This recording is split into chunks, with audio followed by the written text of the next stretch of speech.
Hello everyone, कैसे हैं सभी लोग। मैं हरदीप नैन साथ एकेडमी के यूट्यूब चैनल पे आप सभी का स्वागत करता हूं।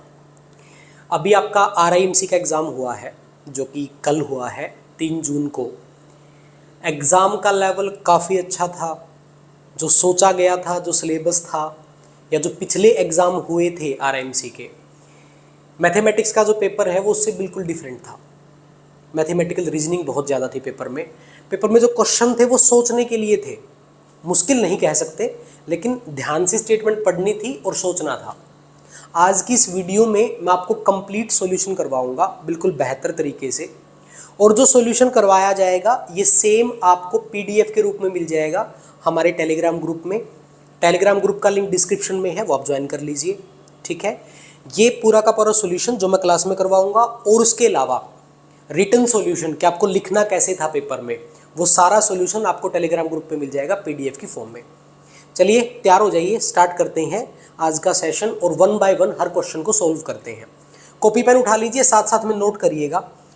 पहले क्वेश्चन की बात करें जो 5 मार्क्स के क्वेश्चन थे, उसमें पहला क्वेश्चन आपको दिया गया था, before A soccer game between north and south. North और साउथ के बीच में गेम हुआ है, उससे पहले कुछ प्रेडिक्शन की गई है कि मैच में क्या होगा। पहली प्रेडिक्शन की गई थी there won't be a draw, कि ड्रॉ नहीं होगा। फिर बोला गया था north will score against south, कि नॉर्थ जो है कुछ ना कुछ स्कोर करेगा, यानी कि नॉर्थ की वैल्यू 0 नहीं होगी। यहां से आपको ये बात समझनी थी। फिर बोला गया नॉर्थ विल विन, कि नॉर्थ जीत जाएगा। फिर बोला गया नॉर्थ वोंट लूज। एक्चुअली दोनों बातें सेम है, नॉर्थ जीत जाएगा, नॉर्थ नहीं हारेगा, दोनों बातें क्या है, सेम है। यदि ये पहले वाली ठीक होगी तो दूसरी वाली भी ठीक होगी। आगे बोला गया there 3 goals were made in total, कि टोटली 3 गोल किए गए हैं। आपको बताना यह था कि मैच के बाद पता चला कि 3 भविष्यवाणियां सच निकली, कि इनमें से 3 बातें सच है, तो अंतिम स्कोर क्या रहा होगा। अब आपको स्कोर बताना है, रिजल्ट बताना है कि एग्जाम ये क्या नाम आपका गेम होने के बाद किस टीम ने कितने गोल किए, वो स्कोर आपको बताना है। अगर आपको स्कोर बताना है तो आपको ये 5वीं जो स्टेटमेंट है इसको क्या मानना पड़ेगा, इसको ट्रू मानना पड़ेगा। इसको क्या मानना पड़ेगा, ट्रू मानना पड़ेगा, कि वहां पे 3 गोल हुए हैं, तभी हम नंबर ऑफ गोल निकाल पाएंगे। अगर 3 गोल हुए हैं 2 टीमों के बीच में, नॉर्थ और साउथ के बीच में, कंडीशन क्या हो सकती है कि इसने 3 गोल किए, इसने 0 किया, इसने 2 गोल किए, इसने 1 किया, इसने 1 गोल किया, इसने 2 गोल किए, इसने 0 गोल किया और इसने 3 गोल किए। ठीक है भाई, ये 4 सिचुएशन बन सकती हैं आपके सामने। ओके, अब क्या होगा, अगर हम इस बात को ट्रू मान ले तो इसका मतलब ये होगा कि इन चारों में से कोई 2 और ट्रू होंगी। 2 से ज्यादा ट्रू नहीं हो सकती, क्योंकि उसने साफ साफ बोला है कि कोई 3 बातें सही हैं। तो अगर एक सही हमने मान ली तो इसका मतलब 2 और सही होंगी। 2 और सही पे चलते हैं। अगर हमने मान लिया कि मैच में 3 गोल किए गए तो इसका मतलब कोई ना कोई तो जीतेगा, कोई ना कोई तो जीतेगा। इसका मतलब ये भी ट्रू होगी। 2 बात ट्रू होगी भाई अपने पास, 2 बात ट्रू हो गई। अगर मैच में 3 गोल हुए हैं तो 3 गोल के हिसाब से कोई एक टीम तो जीतेगी, इसका मतलब मैच ड्रॉ नहीं होगा, तो ये भी सच हो गया। अब आगे बढ़ते हैं। अगर इसको मान ले north will score against south, north ने साउथ के खिलाफ स्कोर किया, तो इसका मतलब ये वाली प्रेडिक्शन जो है ये गलत हो जाएगी। अगर हम इसको ट्रू मान लें, अगर इसको क्या माने, ट्रू मान लें, अगर इसको एक बार ट्रू मान के चलते हैं, ठीक है, तो इन दोनों बातों को देखो। इन दोनों बातों को जब आप देखोगे कि नॉर्थ जीत गया और नॉर्थ हारेगा नहीं, तो अगर आप ये 2 ऑप्शन उठाते हो तो ये दोनों बातें सही हो जाएंगी। 2 ऑलरेडी सही है आपके पास, फर्स्ट और फिफ्थ आपने सही मान ली है। अगर इन दोनों को सही मान लोगे, यानी कि नॉर्थ को आप जिता दोगे, तो फिर तो ये 5 की 5 बातें ठीक हो जाएंगी। अगर आपने नॉर्थ को जिता दिया तो इसका मतलब क्या होगा कि 5 की 5 बातें ठीक है, लेकिन बात सिर्फ 3 ठीक करनी है। इसका मतलब नॉर्थ नहीं जीतेगा, इसका मतलब नॉर्थ नहीं जीतेगा, तो ये प्रेडिक्शन गलत हो जाएगी, मतलब ये स्कोर नहीं हो सकता। इसका मतलब ये भी फॉल्स है और ये भी फॉल्स है। तो ट्रू स्टेटमेंट ये 3 होंगी, और फाइनली स्कोर आपको बताना था, तो फाइनली स्कोर होगा ये। तो आप लिखेंगे यहां पे कि फाइनली जो स्कोर था, फाइनल जो स्कोर था वो कितना था, फाइनल जो आपका स्कोर रहा होगा वो कितना, ये पूछा है ना इसने, what will be the final score. हाँ, फाइनल जो स्कोर रहा होगा वो कितना रहा होगा, वो रहा होगा नॉर्थ वर्सेस साउथ 1:2। यानी कि साउथ जो है यहाँ पे विन होगा। सोचने की बात थी सिर्फ, किसमें सिर्फ 3 बातें ठीक हैं। अगर गोल बतानी है तो इसको आपने ठीक मान लिया, पहले वाली अपने आप ठीक हो जाएगी, कोई ना कोई जीतेगा। बात इन तीनों पे थी। अगर आप नॉर्थ को विन करवाते हैं तो इसका मतलब ये 2 बातें ट्रू हो जाएंगी, जबकि सिर्फ 3 बातें ट्रू करनी थी हमें, तो इसका मतलब ये गलत है। सेकंड वाली पॉइंट ठीक है कि उत्तर ने गोल किया है, उसने 1 गोल किया है, साउथ ने 2 गोल किए। साउथ जीतेगा और फाइनल स्कोर ये रहेगा। आगे बढ़ते हैं सेकंड क्वेश्चन पे। सेकंड क्वेश्चन आपको क्या दिया गया था? ये बहुत आसान क्वेश्चन था कि x² - y² = 11 आपको दे रखा है और आपको नेचुरल नंबर में वैल्यू बतानी है x और y की। आपने अच्छे से पढ़ा होगा कि ये फॉर्मूला है a + b × a - b का, ठीक है, जो किसके इक्वल दे रखा था? 11 के इक्वल दे रखा था। तो 11 एक प्राइम नंबर है, तो इसके 2 ही फैक्टर बन सकते हैं। कौन कौन? 11 और 1। तो यहां से आप साफ साफ समझ लेंगे कि x + y का वैल्यू 11 है और x - y का वैल्यू 1 है। तो आप यहां से वैल्यू निकाल सकते हैं। ये तो आप खुद भी कर लेंगे, मुझे बताने की जरूरत नहीं होगी। कर लेंगे ना? यहां से इनको प्लस करेंगे, अगर इनको ऐड करते हैं आप तो ये आ जाएगा आपका 2x = 12। तो x की वैल्यू कितनी आ जाएगी? x की वैल्यू 6 आ जाएगी। x की वैल्यू अगर 6 आ गई तो इसमें पुट कर दीजिए। इसमें अगर पुट करेंगे तो 6 + y = 11, तो यहाँ से y का वैल्यू कितना आ जाएगा? आपका 5 आ जाएगा। खत्म। यही बताना था कि x y की वैल्यू क्या है। तो x y की वैल्यू कितनी है? 6 और 5 है। ये एक आइडेंटिटी थी, आसान क्वेश्चन था। क्वेश्चन नंबर 3 की बात करते हैं। List the डिवीजर्स। डिवीजर्स कौन होते हैं? जो डिवाइड कर देते हैं नंबर को। डिवीजर कौन होते हैं? जो नंबर को डिवाइड कर देते हैं, ठीक है, यानी कि उसके फैक्टर भी बोल सकते हो आप। कोई n नंबर है, वो किसके इक्वल है? n नंबर है वो किसके इक्वल है? 13 की पावर 2 × 29 के। आपको इसके डिवीजर लिस्ट करने थे, तो इसके जो डिवीजर्स होंगे वो क्या होंगे? सोच के देखिए। अब 1 तो सभी का डिवीजर होता है, इसमें तो कोई डाउट ही नहीं है। 1 से तो सभी नंबर डिवाइड होते हैं। यहाँ पे एक नंबर आपको 13 दिखाई दे रहा है, तो 13 से भी डिवाइड होगा। एक नंबर आपको 29 दिखाई दे रहा है, तो 29 से भी डिवाइड होगा। फिर आपको 13 का स्क्वायर दिखाई दे रहा है, तो 13 का स्क्वायर माने 169, तो ये भी एक डिवीजर होगा, ठीक है। उसके बाद 13 × 1 करोगे 13 आएगा, ये हो चुका। 29 × 1 करोगे 29 आ चुका, ये हो चुका। तो अब इन दोनों की मल्टीप्लाई, यानी कि 13 × 29, एक ये आपका डिवीजर होगा और एक 13 का स्क्वायर × 29 ये डिवीजर होगा। तो टोटल डिवीजर इसमें 1 2 3 4 5 6 होंगे। टोटल डिवीजर कितने होंगे? 6 होंगे। वो नंबर 1 से भी डिवाइड होगा, 13 से भी, 29 से भी, 13 के स्क्वायर से भी, 13 × 29 से भी, और 13 का स्क्वायर प्लस 20 × 29 से भी डिवाइड होगा। आई होप यहां तक आपको बात समझ में आ गई है। अब ये क्वेश्चन था, काफी अच्छा क्वेश्चन था। इसमें आपको नंबर दे रखा है, एक 2 डिजिट का नंबर दे रखा है, यहां से यहां तक एक 2 डिजिट का नंबर आपके पास है। 2 डिजिट का नंबर अगर आपके पास है तो 2 डिजिट के नंबर 10 से स्टार्ट होते हैं मेरे भाई। 2 डिजिट के नंबर किससे स्टार्ट होते हैं? 10 से स्टार्ट होते हैं, आपको पता होगा। तो आप कम से कम इसको 10 मान सकते थे। अगर कम से कम इसको 10 मानते, और इसने एक बात बोली है आपको कि इन सभी लेटर्स का जो वैल्यू है वो अलग अलग डिजिट होगा, वो अलग अलग डिजिट होगा। कि अगर आपने h को 1 मान लिया, e को 0 मान लिया, ठीक है, मान लो 10 मान लिया हमने स्टार्टिंग में, तो इसका रिजल्ट कितना आएगा? इसका रिजल्ट आएगा 80। और 80 में आपको i करना पड़ेगा प्लस, और इक्वल किसके आना चाहिए? us के आना चाहिए, और us की वैल्यू भी अलग अलग होनी चाहिए। मैं आपको एज्यूम करके दिखा रहा हूं एक बार। तो अगर आप i की जगह 1 रखेंगे तो ये 81 आएगा, ठीक है, तो ये तो वैल्यू सेम हो गई। अगर 2 रखेंगे तो ये 82 आएगा, ये वैल्यू भी सेम हो गई। 3 रखेंगे तो 83 आएगा, ये वैल्यू भी सेम हो गई।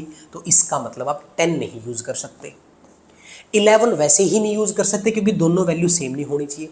डिस्टिंक्ट बोला है इसने। क्या बोला है इसने? डिस्टिंक्ट डिजिट बोला है, अलग अलग डिजिट होने चाहिए। तो बारी किसकी आ गई? 12 की बारी आ गई। बारी किसकी आ गई? 12 की, यानी कि h और e को आपने क्या मान लिया? 12 मान लिया। अब 12 8 जा कितना होता है? 96। कितना होता है? 96। अब 96 में आपको i प्लस करना है, जिससे क्या आना चाहिए? us आना चाहिए। ओके, अब i का वैल्यू आप 1 नहीं रख सकते, 2 नहीं रख सकते। अगर आप 3 रखेंगे तो ये 99 हो जाएगा, तो इनकी वैल्यू सेम नहीं आनी चाहिए। 4 रखेंगे तो ये 100 हो जाएगा, 2 डिजिट का वैल्यू होना चाहिए। तो बच गया कौन आपके पास? i का वैल्यू आपके पास बच गया कौन? 0। जैसे 0 रखोगे तो ये 9 आ जाएगा, ये 6 आ जाएगा। यानी कि इस क्वेश्चन में से आपके पास h जो है वो 1 है, e जो है वो 2 है, i जो है वो 0 है, u जो है वो 9 है और s जो है वो 6 है। ये आपको बताना था कि इनकी अलग अलग वैल्यू क्या होगी। ठीक है, आई होप आपको यहां तक कहानी समझ में आ गई होगी। क्वेश्चन नंबर 5 देखते हैं। Find the least two pair of natural number with satisfy the equation 2x की पावर 3 इक्वल y की पावर 4। आपको ये इक्वेशन सेटिस्फाई करनी है कि 2x की पावर यहां पे 3 है इक्वल y की पावर 4 है। ठीक है, ध्यान से सुनेंगे मेरी बात को। यहां पे x का क्यूब है, यहां पे y की पावर 4 है। अगर यहां पे 4 है तो यहां पे पावर 4 होगी तब बात बनेगी। अगर यहां पे 4 है तो यहां पे भी पावर 4 होगी या 4 का कोई मल्टीपल होगा तभी बात बनेगी, तभी ये न्यूट्रलाइज होगा, तभी y की वैल्यू आएगी। ये बात ध्यान से समझिए। जैसे मैंने लिखा कि y की पावर 3 इक्वल 3 की पावर 3, तो तभी तो ये न्यूट्रलाइज होगा, तभी तो y की वैल्यू 3 आएगी। अगर मैं लिख दूं कि y की पावर 3 इज इक्वल टू 3 की पावर 5 तो ये तो न्यूट्रलाइज होगा ही नहीं, तो y की वैल्यू कैसे आ जाएगी? y की वैल्यू आ ही नहीं सकती। तो ये बात आपको समझनी है कि इसको न्यूट्रलाइज करने के लिए, किसको? इस 4 को न्यूट्रलाइज करने के लिए यहां पे या तो 4 होना चाहिए या फिर 4 का कोई मल्टीपल होना चाहिए। क्या ये बात आप समझ गए हैं? आई होप समझ गए होंगे। तो अब यहां पे पावर 4 करने के लिए आपको दिखाई दे रहा है कि यहां पे 2 अवेलेबल है, एक आपके पास 2 अवेलेबल है, तो बाकी जो पावर होंगी वो 2 की ही पावर में रन करेगा। कैसे? जैसे मैं आपको एक बात रख के दिखाता हूं कि अगर आप यहां पे 2 मानते हैं मल्टीप्लाई और यहां पे रखते हैं 2 और इसकी पावर 3 इक्वल y की पावर 4, तो ये 2 की पावर 3 और 2 की पावर 1 कितना हो जाएगा? 2 की पावर 4 हो जाएगा। अरे बोलो, तो ये किसके इक्वल आ जाएगा? y की पावर 4 के। 2 की पावर 4 y की पावर 4 के, तो ये कैंसिल हो जाएगा। तो यहाँ से y की वैल्यू आपकी कितनी निकल के आएगी? y की वैल्यू आपकी 2 निकल के आ जाएगी। यानी कि जब आपने x को 2 रखा तो y भी क्या आ गया? 2 आ गया।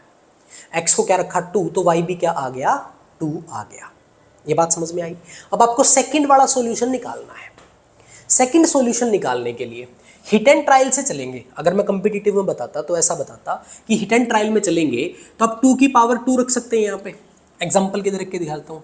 2 इंटू 2 की पावर 2 रख सकते हैं, उसकी पावर 3 इक्वल y की पावर 4। अब ध्यान से समझिएगा कि 3 2 जा 6, 6 प्लस 1 7, 7 4 की टेबल पे नहीं आता, मतलब ये जस्टिफाई नहीं करेगा। फिर आप रखिए 2 मल्टीप्लाई 2 का पावर 3 उसका पावर 3 इक्वल y का पावर 4। अब यहां पे 3 3 जा 9 प्लस 1, क्योंकि ये भी तो एक पावर है ना 10, 10 की 4 टेबल पे नहीं आता, तो ये भी जस्टिफाई नहीं करेगा। फिर रखिए 2 मल्टीप्लाई 2 का पावर 4 का power 3 is equal to y का पावर 4। ये कितना बनेगा भाई? ये बनेगा आपका 4 3 जा 12, 12 और 1 13, 13 भी नहीं आता, इसको भी कैंसिल कर दीजिए। फिर रखिए 2 मल्टीप्लाई 2 का पावर 5 और उसका पावर 3 इक्वल y का पावर 4। यहां पे बात बनेगी 2 का पावर 5 आपने रखा 32, सॉरी यह हो जाएगा आपका 15, 15 और 1 16, 16 आपका 4 से डिवाइड होगा। 16 आपका किससे डिवाइड होगा? 16 आपका 4 से डिवाइड होगा, यानी कि यहां पे जाके बात बनेगी। मतलब x का जो वैल्यू है, x का जो वैल्यू है वो कितना निकल के आएगा? 32 निकल के आएगा। कि x की जगह आप 32 लिखेंगे तो y कितना आएगा? तो 2 की पावर कहां पे जाके बात बनी? 5 पे। पहले कहां पे जाके बनी थी? 1 पे। पहले कहां पे बात बनी थी? 1 पे। 2 की पावर या तो 1 पे बात बनी है, या 2 की पावर 5 पे बात बनी है, या 2 की पावर, अब यहां पे +4 हुआ है तो आगे +4 होता रहेगा। 2 की पावर 9, 2 की पावर 13, तो इस तरह से आप वैल्यू फाइंड आउट कर सकते हैं। ये बहुत सारी, जितनी मर्जी वैल्यू निकाल लीजिए। ठीक है, ये मेथड हो गया आपका।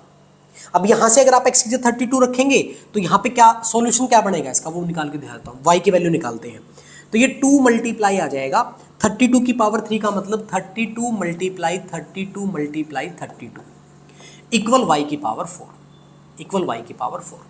आप इसका मल्टीप्लाई अगर करेंगे, मल्टीप्लाई करने से अच्छा क्या कर लो कि यहाँ पे 2 है, इसमें से एक 2 निकाल लो, इसमें से एक 2 निकाल लो और इसमें से एक 2 निकाल लो, तो ये क्या बच जाएगा यहाँ पे 16 16 16। आई होप ये बात समझ में आ गई होगी। तो ये बन गया 16 और ये 16 3 बार आया तो 16 की पावर 4 इक्वल y की पावर 4। तो यहाँ से y का वैल्यू क्या निकल के आएगा? 16 निकल के आएगा। ये दोनों वैल्यू मैंने आपको निकाल के बता दी है और तरीका भी बता दिया कि थर्ड वैल्यू निकलेगी तो 2 की पावर 9 पे जाके निकलेगी। x को आपको 2 की पावर 9 रखना पड़ेगा। इसका डिटेल में सॉल्यूशन मिल जाएगा आपको, जो PDF मिलेगी आपको कि पेपर में लिखना कैसे था, ये तो मैंने एक्सप्लेन कर दिया। पेपर में कैसे लिखना था स्टेप वाइज, वो कंप्लीट पीडीएफ आपको हमारे ग्रुप में मिल जाएगी। ग्रुप का लिंक डिस्क्रिप्शन में है, उसको जाके ज्वाइन कर लीजिए। ये बात आपको समझ में आ गई होगी, तो हम आगे बढ़ते हैं। नेक्स्ट क्वेश्चन देखते हैं क्या है। नेक्स्ट क्वेश्चन आपके सामने आया है, the year 2009 has following property.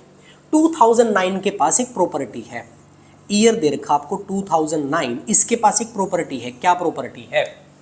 No matter how one rearrange the digit, अगर कोई इसके डिजिट को रीअरेंज करे, अगर कोई इसके डिजिट को रीअरेंज करे, जैसे ये बन गया, जैसे ये बन गया, जैसे ये बन गया, जैसे ये बन गया, अगर कोई इसके डिजिट को रीअरेंज करे, one can not obtain a smaller 4 digit number, इससे स्मॉलर 4 डिजिट नंबर नहीं बनेगा, इससे बड़े ही बनेंगे। भले ही आप इसको जितनी मर्जी तरह से रीअरेंज कर लीजिए, सब इससे बड़े बनेंगे, इससे छोटा नंबर नहीं बनेगा। फिर आपसे पूछ क्या रहा है, फिर आपसे पूछ रहा है what is the next year that has this property. अब अगला साल कौन सा होगा जिसके पास ये सेम प्रॉपर्टी है। तो एक बात सोच के देखो, आपको यहां पे जो डिजिट चाहिए ना, वो 2 से ज्यादा चाहिए या 2 के बराबर चाहिए। मतलब ये कि 2 से छोटा नहीं होना चाहिए। अगर 2 से छोटा डिजिट यहां पे आ गया तो रीअरेंजमेंट में वो आगे आ जाएगा और ये वैल्यू छोटी हो जाएगी। इसने बोला कि वैल्यू छोटी नहीं होनी चाहिए, तो आप क्या करेंगे, जब आप देखेंगे कि 2010 ये नहीं सिलेक्ट होगा, 2011 ये नहीं सिलेक्ट होगा, ऐसे करते करते अगर आप आगे चलेंगे 2019 तक, तो यहां पे भी 1 है, ये भी नहीं होगा। अब आ जाएगा 2020 आपके दिमाग में बजेगा, लेकिन इसको रीअरेंज करने के बाद 2002 बनाया जा सकता है, इसलिए ये भी क्या हो जाएगा, रिजेक्ट हो जाएगा। क्योंकि जब इसको अरेंज करेंगे तो 2002 बन सकता है, जो कि छोटा नंबर है इससे। तो इसका मतलब आगे कौन आ गया, 2021, ये भी रिजेक्ट हो जाएगा। क्यों? क्योंकि इसमें 1 है, रीअरेंज करेंगे छोटा हो जाएगा। तो अब किसकी बारी आती है, 2022 की, और यही आपका आंसर है। इसको जैसे मर्जी अरेंज कर लो, छोटी वैल्यू नहीं बन सकती, छोटी वैल्यू नहीं बन सकती, इससे छोटी वैल्यू कोई बन ही नहीं सकती, ये सबसे छोटी वैल्यू है इसकी। इसको जैसे जैसे अरेंज करोगे तो ये वैल्यू बन सकती है, समझे, ये वैल्यू बन सकती है, बस यही है जो है। उसके बाद 2202 बन सकता है, यानी कि इससे छोटी वैल्यू नहीं बनेगी। तो 2022 सेम यही प्रॉपर्टी रखता है जो 2009 में थी। ठीक है भाई, आगे बढ़ते हैं, टाइम खराब नहीं करेंगे। क्वेश्चन नंबर 7 देखते हैं। क्वेश्चन नंबर 7 कह रहा है, एक एलियन आता है टायो, बोलता है a when he arrive on earth on Monday. Monday को वो एलियन आया और मंडे को उस एलियन ने क्या बोला, मंडे को एलियन बोलता है ए, और ए बोल के रुक जाता है। फिर इसने बोला कि ट्यूसडे को वो एलियन बोलता है ए वाई और रुक जाता है। ध्यान से इस पैटर्न को समझना एक बार। फिर उसने बोला कि वेडनेसडे को वो बोलता है ए वाई ए और रुक जाता है। थर्सडे को मैं समझाऊंगा आपको, एक बार देख लीजिए। थर्सडे को वो क्या बोलता है, थर्सडे को बोलता है ए डबल वाई ए, ठीक है, A double Y A Y double A Y, ये वो थर्सडे को बोलता है। आपको बताना है कि किसको बताना है आपको, सैटरडे को क्या बोलेगा, आपको बताना है कि वो सैटरडे को क्या बोलेगा। पहले तो इस पैटर्न को ऐसे समझो कि यहाँ पे आपका 1 लेटर था, यहाँ पे आपके 2 लेटर थे, फिर आपके 4 हो गए, फिर आपके 8 हो गए, अब आगे कितने होंगे, 16 होंगे, और आगे कितने होंगे, 32। इतना तो आप समझ गए होंगे, कितने होंगे, 32 होंगे। यानी कि जो थर्सडे आएगा, सैटरडे आएगा, सैटरडे का जो डे होगा, सैटरडे का जो डे होगा, सैटरडे को पूछा ना उसने, हाँ, सैटरडे का जो डे होगा उसमें जो आंसर बनेगा वो 32 लेटर्स का होगा। ये बात समझ में आ गई। उसको निकालने के लिए आपको फ्राइडे का पहले चाहिएगा, उसको निकालने के लिए आपको फ्राइडे का पहले चाहिएगा, समझिएगा, तब जाके ये चीज आपको क्लियर होगी। उसने ए बोला, बिल्कुल ठीक था। अगले दिन भी वो सुबह उठा, उसने ए बोला, लेकिन जब वो दोबारा ए बोलने लगा तो उसने ए नहीं बोला, उसने वाई बोला। जो उसने पहले दिन बोला था वो तो सेम बोल दिया उसने, अब वो दोबारा से फिर ए बोलना चाह रहा था, लेकिन उसे ए बोला नहीं गया, उसने वाई बोला। ठीक है, अब ये दूसरे दिन का मैटर हो गया। अब ये दूसरे दिन का मैटर सेम रिपीट हो गया यहाँ पे, ए वाई। अब वो दोबारा से ए वाई बोलना चाह रहा था, तो ए की जगह उसने वाई बोल दिया और वाई की जगह ए। देखो ट्यूसडे को क्या बोला था, ट्यूसडे को क्या बोला था, ए वाई उसने बोल दिया। दोबारा वो ए वाई बोलना चाहता था, दोबारा वो क्या बोलना चाहता था, ए वाई, यानी कि अपनी लैंग्वेज को रिपीट करना चाहता था, लेकिन ए की जगह उसने वाई बोला और वाई की जगह उसने ए बोला। रिपीट नहीं किया, लेटर को चेंज कर दिया, ये बात समझिए। फिर ये पूरा कोड सेम उसने बोला, पूरा कोड सेम उसने बोला। दोबारा से सेम कोड बोलने के लिए उसको ए डबल वाई ए बोलना चाहिए था, लेकिन उसने ए को वाई से रिप्लेस कर दिया और वाई को ए से रिप्लेस कर दिया। आई होप ये बात समझ में आ गई होगी। फ्राइडे को ये पूरा कोड सेम आएगा, फ्राइडे को ये पूरा कोड आएगा सेम, ये पूरा कोड सेम आएगा। और अब वो सेम कोड बोलने की जब कोशिश करेगा तो ए की जगह बोलेगा वाई, फिर डबल ए, फिर वाई, वाई की जगह फिर से ए बोलेगा, फिर डबल वाई, फिर ए। आई होप ये बात आपको समझ गई होगी कि सेम कोड बोलना था, लेकिन ए की जगह वाई बोलेगा और वाई की जगह ए बोलेगा, ए की जगह वाई बोलेगा, वाई की जगह ए बोलेगा, ए की जगह वाई बोलेगा, वाई की जगह ए बोलेगा। खत्म, बस यही था। A double Y A, Y double A Y, ठीक है, Y double A Y, A double Y A. ये कोड हो गया आपका फ्राइडे का। सैटरडे को जब ये सेम कोड बोलने की कोशिश करेगा तो क्या करेगा, यहां शुरू करिए, ए की जगह क्या आएगा, वाई, फिर डबल ए वाई, ठीक है, ये खत्म इतना। फिर वाई की जगह क्या आ जाएगा, ए, फिर यहां पे डबल वाई ए। आगे चलिए, वाई की जगह क्या आ जाएगा, ए, फिर डबल वाई ए। अरे बोलो कहां तक पहुंच गए हम, 1 2 3 स्टेप हो गए, 1 2 3 स्टेप हो गए, चौथा आ गया। वाई की जगह, ए की जगह वाई, और उसके बाद डबल ए वाई, और उसके बाद ये निशान लगा देंगे जो आपका फैक्टोरियल है, एक्सक्लेमेशन है, जो भी है लगा दीजिए, तो ये आपका आंसर होगा। यानी कि वो अगले दिन सेम बोलता है, लेकिन जब सेम रिपीट करता है तो लेटर चेंज कर देता है, ए की जगह वाई, वाई की जगह ए, ये होगा। आगे बढ़ते हैं, क्वेश्चन देखते हैं। क्वेश्चन नंबर 8 पे पहुंच गए भाई। Every 7th mathematician is also a philosopher. Mathematician की एक लाइन लगी हुई थी, मैथमेटिशियन की एक लाइन लगी हुई थी, हर 7वां आदमी 1 2 3 4 5 6 7, हर 7वां जो आदमी था वो फिलोसफर भी था। अब फिलोसफर की एक लाइन लगी हुई थी, उसने बोला कि हर 9वां आदमी 3 3 6 3 3 6 3 9 हो गया ना, 3 3 6 3 हो गया, यानी कि हर 9वां आदमी मैथमेटिशियन है। इस कहानी को समझिएगा, एक लाइन बनाएगी मैथमेटिशियन की, पूरे मैथमेटिशियन खड़े उसमें, हर 7वां आदमी फिलोसफर आ रहा है, 7th 14th 21, ठीक है। फिर फिलोसफर की एक लाइन खड़ी कर दी, उसमें देखा गया कि हर 9वां आदमी क्या आ रहा है, मैथमेटिशियन आ रहा है।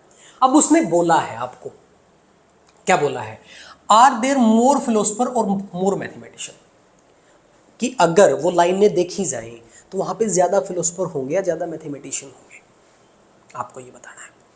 तो अगर ये लाइन बराबर हो जाएंगी तो फिर हम बता पाएंगे अच्छे से। इन लाइन को बराबर करने के लिए मैंने 7 का और 9 का एलसीएम ले लिया, 7 का और 9 का क्या ले लिया मैंने, एलसीएम, और कितना आया वो आप सबको पता है, 63। मैंने मान लिया let mathematician is 63 also philosopher is 63। दो लाइनें बना दी, एक मैथमेटिशियन की उसमें भी 63 खड़े हैं, फिलोसफर की उसमें भी 63 खड़े हैं, ओके।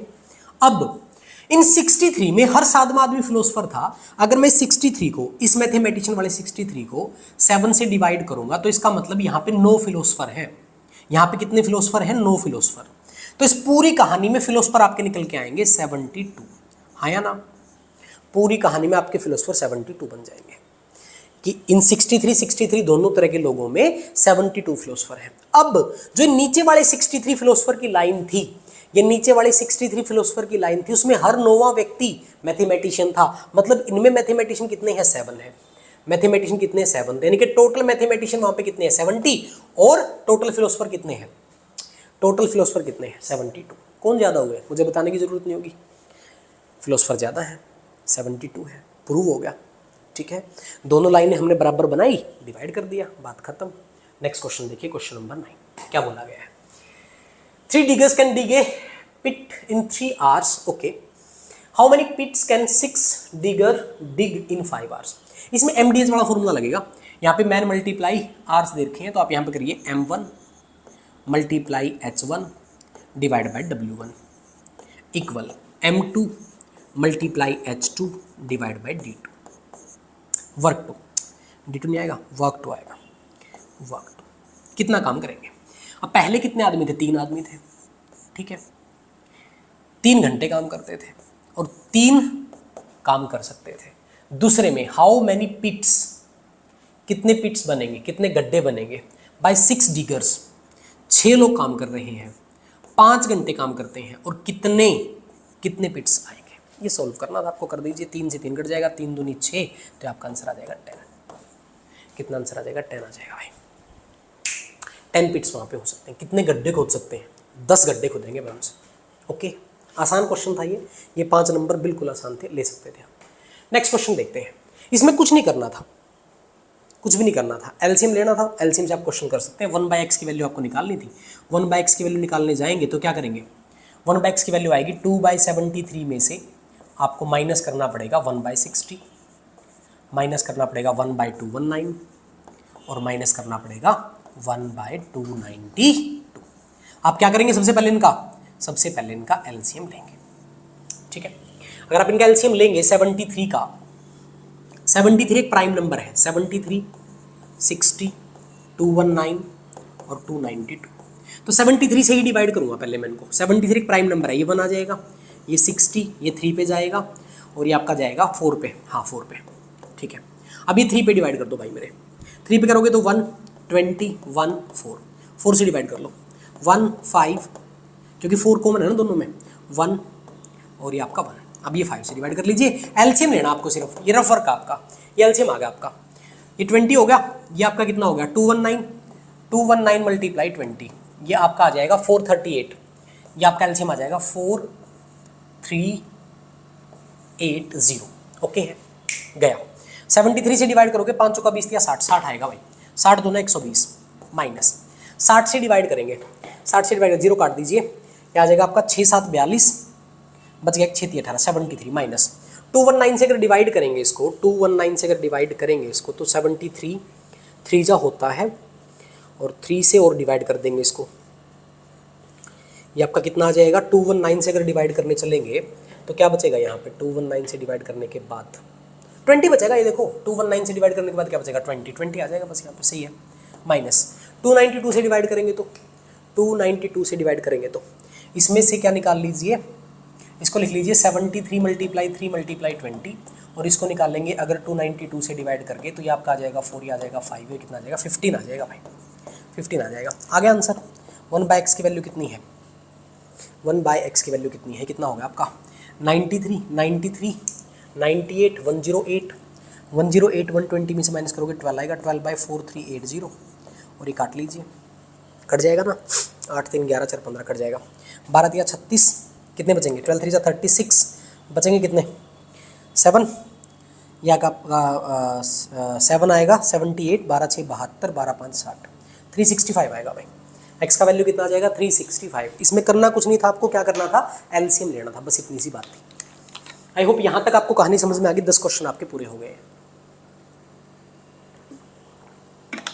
मैं फिर से आपको एक बात बता रहा हूँ, आपको जो ये पूरा का पूरा सॉल्यूशन है, आपको जो ये पूरा का पूरा सॉल्यूशन है वो कहाँ मिलेगा?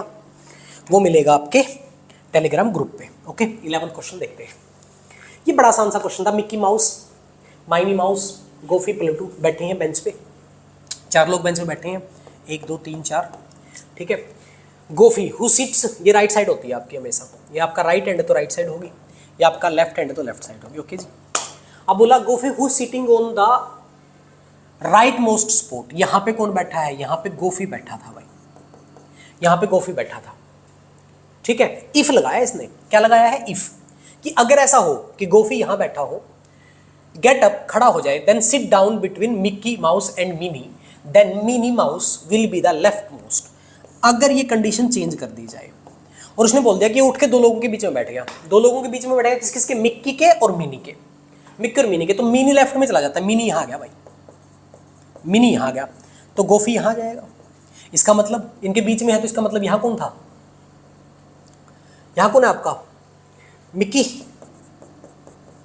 और यहाँ कौन बच गया आपका? चौथा आदमी कौन था? प्लूटो, प्लूटो, ये आ गया प्लूटो। ओके, ये न्यू है, ये न्यू अरेंजमेंट है, इफ लगाया गया ना तो ये न्यू अरेंजमेंट है।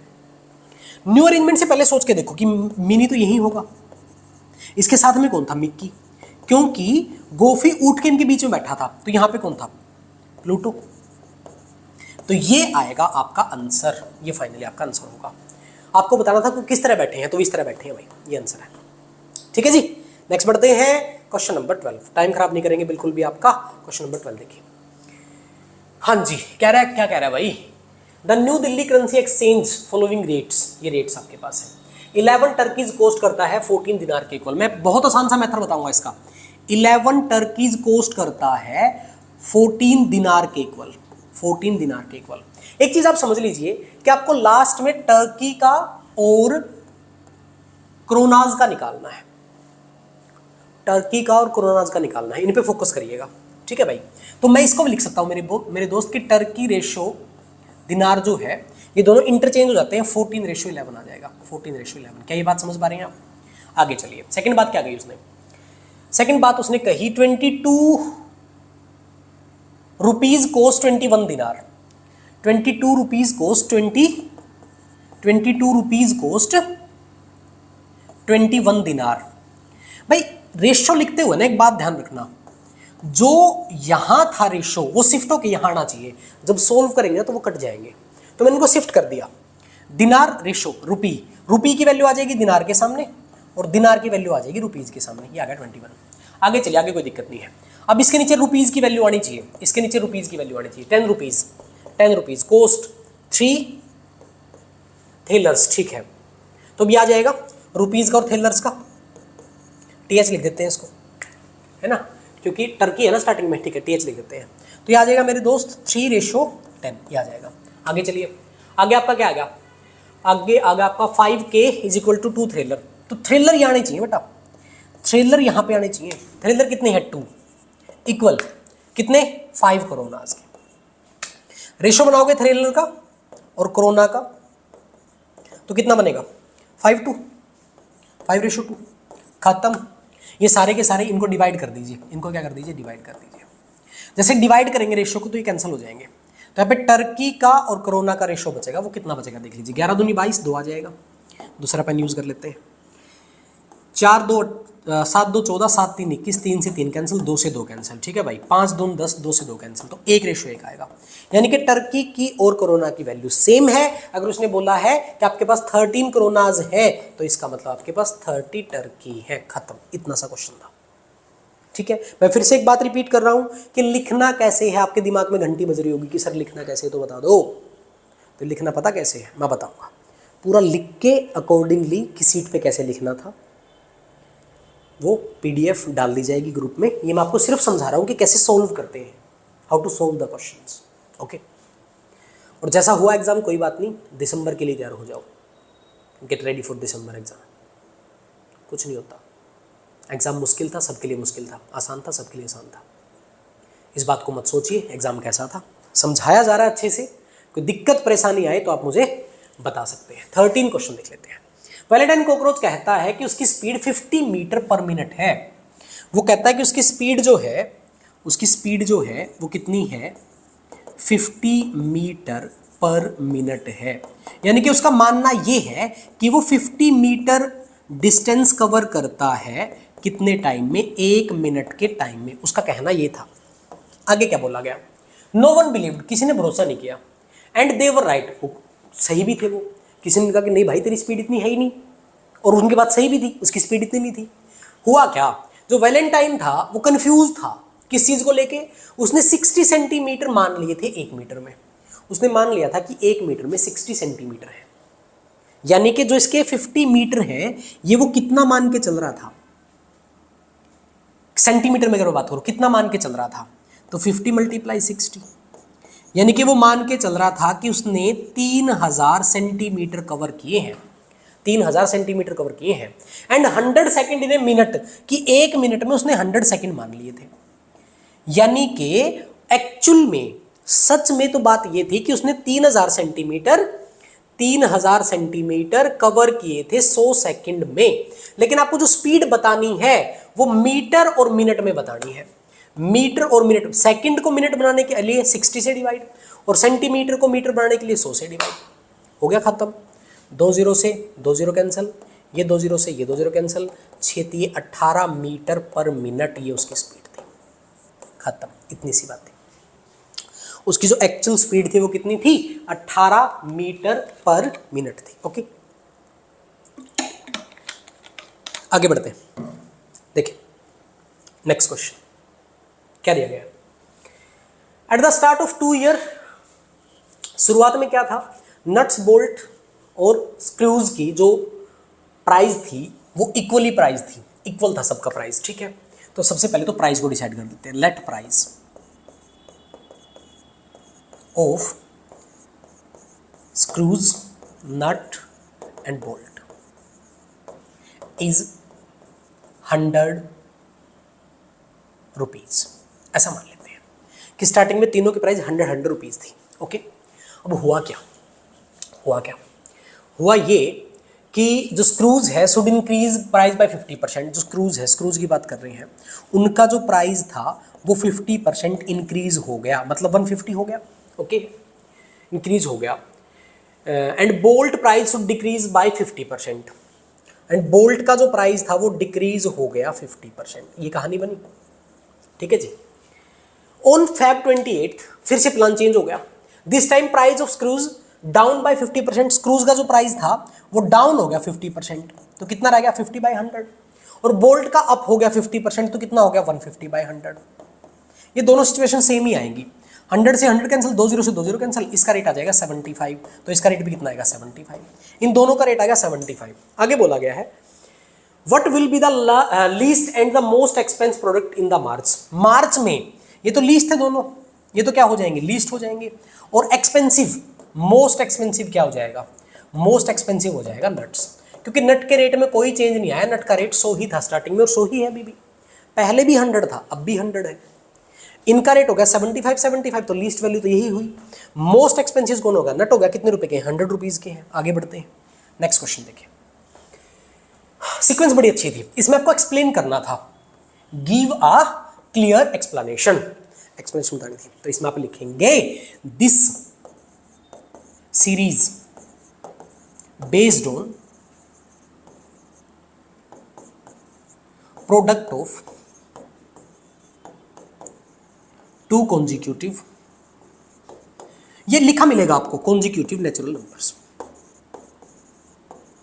ये आपका सॉल्यूशन था इसका। मतलब कि 1 × 2 करते हैं तो 2 आता है, 2 × 3 करते हैं तो 6 आता है, 3 × 4 करते हैं तो 12 आता है, 4 × 5 करते हैं तो 20 आता है, 5 × 6 करेंगे तो 30 आएगा। आगे चलते रहिए। 6 × 7 करेंगे तो 42 आएगा, 7 × 8 करेंगे तो 56 आएगा। यही आपकी वैल्यू रह जाएंगी। आई होप आपको समझ में आ गया होगा। ये क्वेश्चन काफ़ी स्पीड में था लेकिन आसान था इसलिए बता दिया। ये सीरीज किसके ऊपर बेस्ड है? 2 कॉन्जिक्यूटिव नेचुरल नंबर्स के प्रोडक्ट के ऊपर बेस्ड है। प्रोडक्ट के ऊपर बेस्ड है। जब 2 नेचुरल नंबर का प्रोडक्ट किया जाएगा, 1 × 2 2, 2 × 3 3 × 4 4 × 5 5 × 6 6 × 7 7 × 8 ऐसे ही चलती रहेंगी। चलिए आगे बढ़ते हैं। ये देखिए, ये क्वेश्चन भी काफ़ी अच्छा था। Alisa has a mobile phone. एक मोबाइल फोन है, सबके पास होगा, आपके पास तो नहीं होगा, घर वालों के पास होगा। It fully charge battery, give her 6 hour talk time. कि जब वो टॉकिंग करती है तो 6 घंटे का टाइम उसे मिलता है। कितने घंटे का मिलता है? 6 घंटे का। लेकिन अगर कुछ भी ना करे, छेड़े ही ना, तो 210 घंटे चलता है। स्टैंड बाई पे चलता है 210 घंटे। ठीक है, हुआ क्या? When Alisa boarded train the phone was fully charge. उसने ट्रेन बोर्ड कर ली, फुल चार्ज था। She arrived her destination, the battery run out. Battery खत्म हो चुकी थी। जब वो अगले स्टेशन पहुंची अपनी जगह पे तो बैटरी क्या हो चुकी थी? खत्म हो चुकी थी, यानी कि उसने फोन यूज किया था। How long did Alisa travel? कितने टाइम अलीसा ने ट्रैवल किया था ऑन द ट्रेन के अंदर? इफ ही नोन दैट, अगर उसको पता है, she was talking on the phone exactly half of the journey. उसने कहा कि जितना भी टाइम उसने जर्नी किया, आधा टाइम तो वो टॉक टाइम पे यूज कर रही थी और आधा टाइम फोन स्टैंड बाई पे था। आधा टाइम टॉक टाइम था और आधा टाइम स्टैंड बाई पे था। आधा टाइम मान लीजिए एक्स, कि ये एक्स टॉक टाइम था और एक्स क्या था? स्टैंड बाई था। ये टाइम मानना हमने, ये क्या मानना मेरे भाई? टाइम। कि आधा टाइम यानी कि एक्स टॉक टाइम और एक्स स्टैंड बाई, दोनों बराबर है। टी और एस बराबर है या नहीं है? और इस पूरे रास्ते में बैटरी खत्म होगी।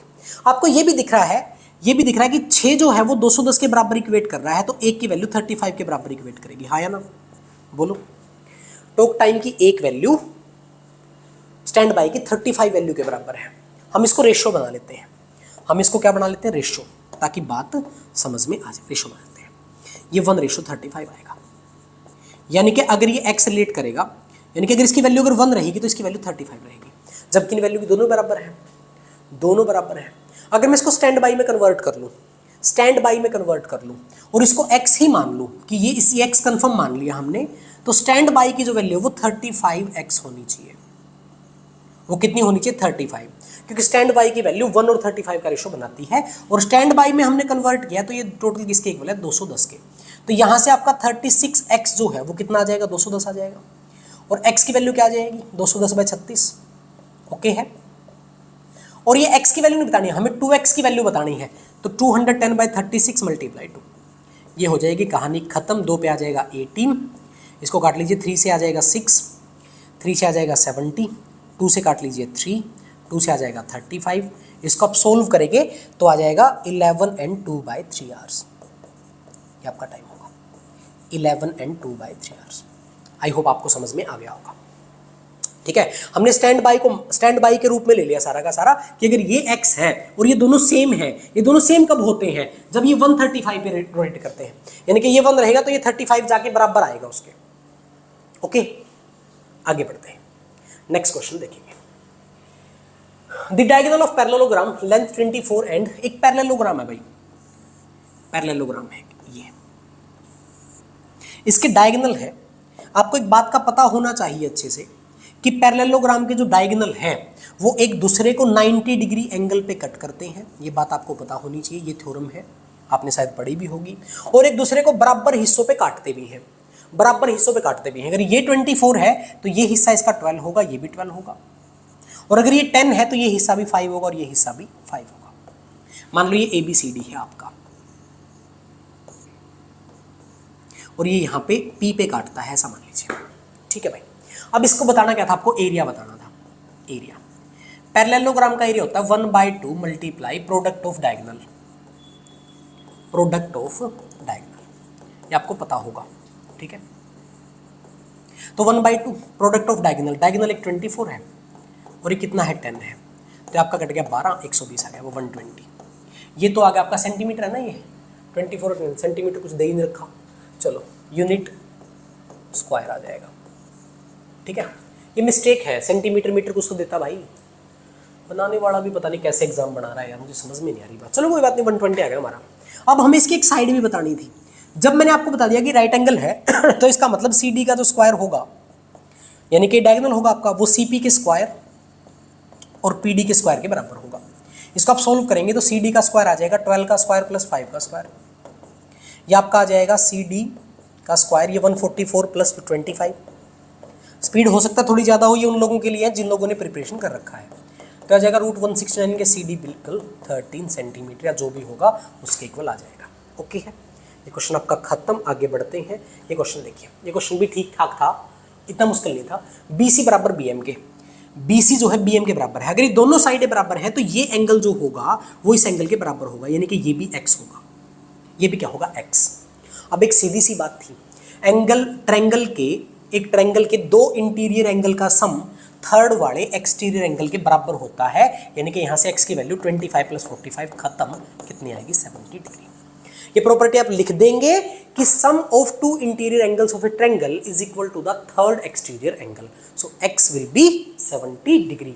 मैं फिर से रिपीट कर रहा हूँ, ये पूरा का पूरा सॉल्यूशन आपको कहाँ मिलेगा, टेलीग्राम ग्रुप में मिलेगा, ये भी मिल जाएगा जो मैं बता रहा हूँ, और PDF में लिखे रूप में मिल जाएगा, सीट मिल जाएगी आपको बकायदा कि कैसे आपको क्वेश्चन करना है।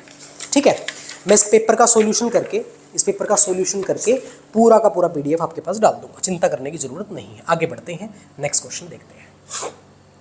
ये एक राइट एंगल ट्रायंगल आपको दे रखी है, ठीक है, ABC एक राइट एंगल ट्रायंगल है जिसमें M जो है मिड पॉइंट है। M मिड पॉइंट है, इसका मतलब ये हिस्सा और ये हिस्सा बराबर होंगे, आया ना, ये हिस्सा बराबर होंगे। एक चीज मैं आपको बता दूं, हाइपोटेनियस का ये थ्योरम है, हाइपोटेनियस का जो मिड पॉइंट है वो इसके सर्कम सर्कल का रेडियस होता है। वो इसके सर्कम सर्कल का क्या होता है, रेडियस होता है। ओके, इतनी बात आपको पता होगी ना कि हाइपोटेन्यूस को अगर हाफ कर दिया जाए तो वो उसके सर्कम सर्कल के बराबर आता है, उसके रेडियस के। तो चलिए, तो अगर रेडियस है तो ये भी रेडियस होगा, तीनों बराबर होंगे। ओके है।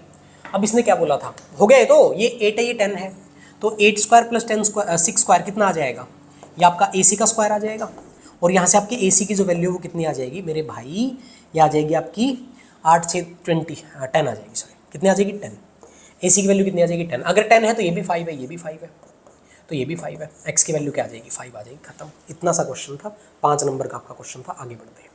ये क्वेश्चन भी काफ़ी आसान था, इसमें मैंने BM को मिला लिया। ध्यान से समझेंगे भी हर बात को।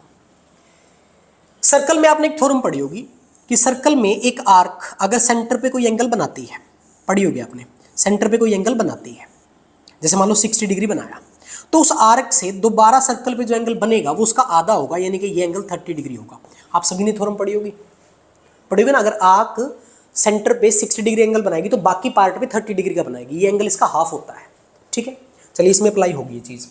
इसने बोला in the figure arc AB measure 120। ठीक है, आर्क AB जो है, मान लो ये इसका सेंटर है, यहाँ पे ये इसका सेंटर है। AB जो आर्क है, ये AB जो आर्क है, ये 120 डिग्री का एंगल बनाती है, समझे। तो देखते घंटी बजनी चाहिए, अगर ये 120 डिग्री बनाती है तो ये वाला जो एंगल है, ये वाला जो एंगल है, ये 60 डिग्री आ जाएगा, हाँ या ना। अरे बोलो भाई, हाँ या ना, 60 आ जाएगा, बिल्कुल आ जाएगा। फिर क्या बोला इसने, अगर ये 60 आ जाएगा तो ये अंदर वाला एंगल जो ट्रायंगल के अंदर है, इस वाले ट्रायंगल के अंदर ये 120 डिग्री आ जाएगा। आई होप ये बात आपको समझ में आ गई होगी। आगे बढ़ते हैं, नेक्स्ट पॉइंट देखते हैं। Arc CD measure 30 degree. CD, ये है CD भाई, ये है CD, ये रेड कलर का जो है, ये सेंटर के ऊपर बनाती है, ये सेंटर के ऊपर बनाती है कितने डिग्री का, 30 डिग्री का। ये 30 डिग्री का बनाती है। अगर ये सेंटर के ऊपर 30 डिग्री का बनाती है तो ये वाला एंगल कितने डिग्री का होगा, ये वाला एंगल। ध्यान से सोच के देखो, अगर इसने इसके ऊपर 30 डिग्री बनाया तो ये वाला एंगल तो 15 डिग्री हुआ ना, हाफ होगा। अब ये बड़ी ट्रायंगल देख लो, ये वाली जो ट्रायंगल आपको दिखाई दे रही है, इसमें ये 120 बन गया भाई, ये 15 बन गया, तो आपको x की वैल्यू बतानी थी, तो ये x आ गया आपका, x आ गया। 180 में से निकाल दो 60, 45 आ जाएगा, खत्म। x की वैल्यू 45। ये डिटेल में कैसे लिखना है बता दिया जाएगा आपको, मैं बार बार रिपीट कर रहा हूँ ये बात, ये आपको सिर्फ समझाया जा रहा है। अच्छा, ये टेलीग्राम ग्रुप है हमारा, इसका लिंक डिस्क्रिप्शन में आपको मिल जाएगा। पहला पार्ट आपका खत्म हो गया है, 5 क्वेश्चन जो 5 मार्क्स के क्वेश्चन थे, और ये वीडियो खत्म नहीं हुआ है, अभी आगे चलेगा, पूरा पेपर करेंगे। ठीक है, तो ये टेलीग्राम का आपका ग्रुप का लिंक आपको मिल जाएगा। यहाँ पे आपको डेली क्विज मिलते हैं, एग्जाम की अपडेट मिलती है। ठीक है मेरे भाई, डेली क्विज, एग्जाम अपडेट मिलते हैं, जनरल नॉलेज के बहुत सारे क्वेश्चन मिलेंगे, सारी की सारी जानकारी आपको मिलेंगी, साथ अकेडमी से जुड़ने का मौका मिलेगा। तो इसको सब्सक्राइब कर लीजिए, ज्वाइन कर लीजिए, लिंक डिस्क्रिप्शन में है, वहाँ पे डेली MCQ डाले जाते हैं, और ये PDF जो हम पढ़ रहे हैं, इस पेपर का जो सॉल्यूशन है वो सारा का सारा वहाँ पे डाला जाएगा। क्लास थोड़ी लंबी हो सकती है, मैं स्पीड में भी पढ़ाने की कोशिश कर रहा हूँ, लेकिन फिर भी आपको चीज़ें समझनी पड़ेंगी। 10 मार्क्स के क्वेश्चन स्टार्ट हो जाते हैं। 10 मार्क्स के क्वेश्चन देखने में लेंदी थे, समझते, थोड़ा सा दिमाग लगाते, कुछ लिखते तो क्वेश्चन हो जाते, इतना लंबा चौड़ा नहीं था। इसमें मेन पर्पज था कि आप क्वेश्चन को ध्यान से समझें। ये भाई साहब कहना क्या चाहते हैं, ये कहना चाहते हैं the book magic for dummies contain the following passage, if you replace each of the distinct letter in this word with distinct digit, अलग अलग डिजिट। ये बात बड़ी इंपॉर्टेंट है।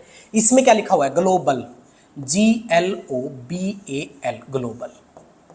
ठीक है भाई, global, HELL, hello, free, fry, hello fry, global hello fry. इसके हर एक लेटर को पहले तो आपको ये पॉइंट आउट करना चाहिए कि इसमें जो L है वो 4 बार आया है।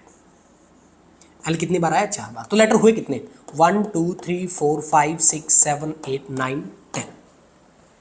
कितने हो गए, 10 हो गए, हाँ 10 हो गए। और आपके पास डिजिट भी कितने होते हैं, आपके पास डिजिट भी 10 होते हैं, पता होगा आप सभी को। डिजिट भी कितने होते हैं, 10 होते हैं, 0 से 9 तक। बोलो हाँ या ना, 0 से कहाँ तक, 9 तक। इससे रिप्लेस करना है। और क्या बोला गया है, and you get A prime number. अगर आप प्राइम नंबर गेट करते हैं, प्राइम नंबर अगर इसकी रिप्लेस कर देते हैं, कहीं पे 1, कहीं पे 0, कहीं पे कुछ ऐसे रिप्लेस कर देते हैं, और आपके पास एक प्राइम नंबर आता है, then world will suffer a tribal heat wave. Prove that such a heat wave can never occur. आपको प्रूव ये करना था कि हीट वेव ना आए, मतलब ये प्राइम नंबर ना बने। प्राइम नंबर नहीं है, ये आपको प्रूव करना था। आसान सी बात थी, आसान सी बात थी। मैंने इसकी जगह रख दिया 0, इसकी जगह रख दिया 0, यहाँ पे 1, यहाँ पे 2, यहाँ पे 3, यहाँ पे 4, यहाँ पे 5, यहाँ पे 6, यहाँ पे 7, यहाँ पे 8, यहाँ पे 9 रख दिया, एक नंबर बना दिया। जब भी आप इनका डिजिट का सम करेंगे, डिजिट का क्या करेंगे, सम करेंगे, ये एक ही पॉसिबिलिटी बताया मैंने। डिजिट का सम कितना आ गया 45, 45 9 से डिविजिबल है, 45 9 से डिविजिबल है, इसका मतलब ये प्राइम नंबर नहीं है। अच्छा आप बोलते हैं सर अच्छा ये तो ठीक है, कोई बात नहीं, कोई बात नहीं, लो अगर इसको मैं 9 8 कर देता तो फिर ये 2 से भी डिविजिबल है, ये तो 2 से भी डिविजिबल है, नहीं समझे। अगर मैं इसको 68 कर देता यहाँ पे और यहाँ पे कर देता 9, मैं बहुत सारी पॉसिबिलिटी बता रहा हूँ आपको, तो ये 4 से भी डिविजिबल है। आपको सिर्फ ये प्रूव करना था कि ये प्राइम नंबर नहीं है, बस क्वेश्चन पढ़ने में ये बात देखनी थी कि आपको प्रूव ये करना था ये प्राइम नंबर नहीं, हो गया प्रूफ। अगर ये वैल्यू रख दीजिए, ये प्रूव होगा कि 45 सम बनता है, और 45 अगर सम बनता है तो नंबर 9 से डिविजिबल है, तो it means it's not a prime number. Okay, आगे चले, आ जाओ भाई आगे चलते हैं। चलो यहां पहुंच गए भैया। इफ एन ऑक्टोपस, ये बहुत बड़ी कहानी लिखी हुई है, has an even number leg it is always tells truth. जिसके पास इवन होगा ना, इवन नंबर लेग होंगी, वो सच बोलेगा, ये बात ध्यान रखना, यानी कि उसके बाद सच है कही हुई। If has an odd number of leg it always lies, अगर उसके पास ओड नंबर ऑफ लेग होंगी तो वो क्या करेगा, लाइज बोलेगा, झूठ बोलेगा। ओके है। अब बोला वन डे, एक दिन क्या हुआ, ग्रीन ऑक्टोपस आया, ग्रीन आया, ग्रीन ने एक बात कही, क्या कही, टू ब्लू, ब्लू को कही, आई हैव 8 लेग, ग्रीन ने कहा कि मेरे पास 8 लेग हैं और तुम्हारे पास 6 लेग हैं। इस क्वेश्चन को स्टार्टिंग से ही समझते चलना। ग्रीन ने कहा मेरे पास 8 लेग है और तुम्हारे पास 6 है। अगर हम ग्रीन को सच मान के चले, ग्रीन का सच मान ले, ग्रीन सच बोलता है, उसके पास 8 है, क्योंकि इवन वाला तो सच बोलता है, मैंने मान लिया कि सच्चा आदमी है, इसके पास 8 है तो इसके पास 6 है, इसका मतलब ब्लू भी सच्चा है। अगर ग्रीन सच्चा होगा तो ब्लू भी सच्चा होगा, हाँ या ना। ग्रीन झूठा होगा तो फिर ब्लू का कह नहीं सकते सच्चा होगा झूठा होगा, ठीक है। 2 कंडीशन बनती है, ग्रीन सच्चा है या झूठा है, ठीक है। ये ट्रुथ बोल रहा है, लाई बोल रहा है, मैंने मान लिया ट्रुथ, तो ब्लू भी ट्रुथ करेगा। लेकिन उसके जवाब में ब्लू बोला, उसके जवाब में ब्लू बोला ना भाई तेरे पास 7 है मेरे पास 8 है। क्या बोला ब्लू ने, क्या रिप्लाई दिया, ब्लू ने रिप्लाई दिया I have 8 but you have 7। Blue ने कहा नहीं मेरे पास 8 है आपके पास 7 है। यहां से इंटरेक्ट करती हैं दोनों। मैंने क्या बोला था, अगर इसका ट्रूथ मानते तो इसके पास 6 होनी चाहिए थी, तो फिर ये भी सच बोलेगा। अगर ये अब इसके पास कह रहा है मेरे पास 7 है, तो इसका मतलब ये बात सच नहीं थी, इसका मतलब ये बात सच नहीं थी। यहां से जो जी है वो लायर है, जी जो है वो क्या है, लायर है, सच्चा हो नहीं सकता। अगर सच्चा होता तो इसके पास भी 6 होती, तो यहाँ चेंज ही ना होती, फिर तो कोई बात ही नहीं थी, वो सच बोलता होता, लायर है। अब ये भाई साहब कह रहे हैं मेरे पास तो 7 है भाई, तो इसका मतलब ये भी लायर है, इसका मतलब ये भी लायर है। बात खत्म, इनकी कहानी तो यहीं तक खत्म होगी। अब इसको आगे प्रूव भी कर देंगे। देखिए the blue octopus does really have 8 leg agreed by purple octopus. Purple आया, पर्पल बोला कि नहीं भाई ब्लू के पास असलियत में 8 होती हैं, ब्लू के पास असलियत में 8 होती हैं, इसने कहा। और आई हैव 9, मेरे पास 9 है, वो कह रहा है मेरे पास 9 है। अरे भाई जिसके पास 9 है वो तो झूठा आदमी है, जिसके पास 9 है वो तो झूठा आदमी है, इसका मतलब इसके पास 8 है ही नहीं, इसके पास 8 है ही नहीं, तो ब्लू कंफर्म होगा झूठा है, तो ग्रीन भी झूठा ही था, वो स्टार्टिंग में प्रूफ हो चुका था।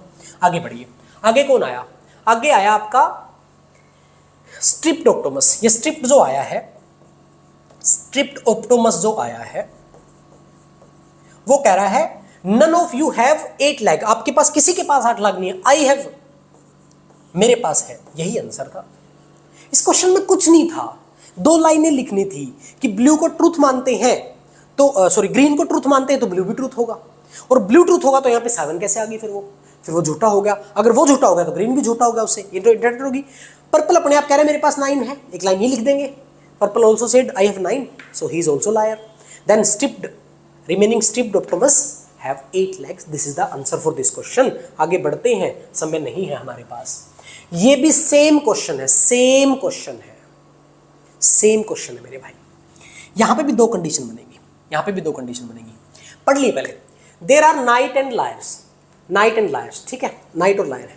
नाइट ऑलवेज टेल ट्रूथ, जो नाइट होंगे जो भी नाइट होंगे, जो भी क्या होंगे, नाइट, KNIGHT, KNIGHT, जो भी नाइट होंगे वो ट्रूथ बोलेंगे, ओके। और जो भी होंगे लायर्स वो क्या बोलेंगे, लाइज बोलेंगे, ओके। कन्फर्म है ये बात। अब उसने बोला a traveller meet their islanders and asked, a आया, उसने पूछा how many of other 2 islands are knight. उसने एक से पूछा कि वो 3 आदमी है वहां पे 3 आदमी है, वहां पे 3 आदमी है। लेट 3 आइलैंडर्स, आप 3 आइलैंडर्स को मान लीजिए ए बी और सी, ए बी और सी। एक आदमी आया वहां घूमने के लिए, उसने ए को पूछा कि जो बाकी 2 हैं, ध्यान से पढ़िएगा, how many of other 2 are knights. ये एक ही क्वेश्चन है उसके पास, यही पूछ रहा है सबसे। वो ए के पास आया, वो ए को बोला कि बता भाई इनमें से कितने जो है वो क्या है, नाइट है। ए के 2 कंडीशन हो सकती हैं, ए नाइट हो सकता है, तो अगर वो नाइट होगा तो सच बोलेगा, ए लायर हो सकता है, अगर वो लायर होगा तो झूठ बोलेगा, ओके है। मैं ए को नाइट मान के चलता हूं। उसने ए से पूछा, पहले से पूछा ए से, तो उसने कहा नन, नहीं कोई नहीं है, यानी कि बी और सी बोथ क्या होंगे, लायर्स होंगे। हाँ या ना, सही कह रहा हूं। अगर ए को मैंने सच्चा मान लिया तो बी और सी लायर होंगे, ए को मैंने झूठा मान लिया तो बी और सी में से नाइट हो सकती है, नाइट हो सकती है। क्या ये बात समझ में आ रही है? बस यही बात समझनी थी, आगे क्वेश्चन अपने आप हो जाएगा। ए से पूछा गया कि बाकी 2 में से कौन नाइट है, ए ने कहा एक भी नहीं। अगर ए को मैं सच्चा मानता हूं तो इसका मतलब बीसी लायर हो गए, ए को मैं झूठा मानता हूं तो बीसी में से एक नाइट हो जाएगा, या दोनों भी हो सकते हैं। आगे बढ़ते हैं। इसी कंडीशन में अगर बी की बारी आती है, जिसको हम लायर मान चुके हैं, अगर बी की बारी आती है तो बी क्या कहता है, द सेकंड वन सेड 1, दूसरा कहता है कि 1 है। ये किसके बारे में बयान दे रहा है, ए और सी के बारे में, जबकि हमें पता है कि ए तो नाइट है और सी क्या है, सी लायर है। हम नाइट को टिक कर देते हैं और लायर को कट कर देते हैं पहचान के लिए। तो इसका मतलब तो ये सच बोल रहा है मेरा भाई। बी से पूछा गया कि इन दोनों में से कितने नाइट हैं, बी ने कहा 1, तो इसका मतलब ये सच बोल रहा है। और यहां पे हमने क्या डिसाइड किया था कि ये दोनों लायर है, मतलब ये तो सेटिस्फाई करेगी नहीं, आगे बढ़ ही नहीं सकती, तीसरे आदमी पे जाएगी नहीं, क्योंकि इसने बोला था व्हाट डिड थर्ड से, तीसरा क्या आंसर देगा। अब यहां पे आ जाइए, मान लीजिए कि ए जो है वो लायर है, ए को लायर मान लिया आपने, बी सी क्या हो जाएंगे, इनमें से नाइट हो सकता है। अब बी की बारी आ गई भाई, बी की बारी आ गई, और बी को मैंने सच्चा मान लिया एक बार, तो बी क्या कहता है, एक नाइट है। इसका मतलब ए तो आपका लायर हो चुका है, सी जो है वो नाइट है, हाँ या ना। बी ने बोला कि एक नाइट है और बी को मैंने सच्चा मान लिया, एक कंडीशन ये है। और बी को अगर मैं झूठा मान लेता तो इसका मतलब क्या होता कि ए और सी में से कोई भी नाइट नहीं है, क्योंकि वो झूठ बोल रहा है कि एक नाइट है, तो ए और सी में से कोई भी नाइट नहीं है। अब इस कंडीशन को आगे फॉलो करते हैं कि बी की बात अगर मान ले ऐसा है तो डिसाइड हो गया कि ए लायर है, बी और सी क्या है, नाइट है। अब सी की बारी आ गई और सी जो है वो नाइट माना था हमने, तो वो ए बी के बारे में क्या स्टेटमेंट कहेगा, वो कहेगा 1 इज नाइट, यही कहेगा, क्योंकि वो सच्चा माना था आपने, तो बोलेगा इन दोनों में से एक नाइट है, खत्म।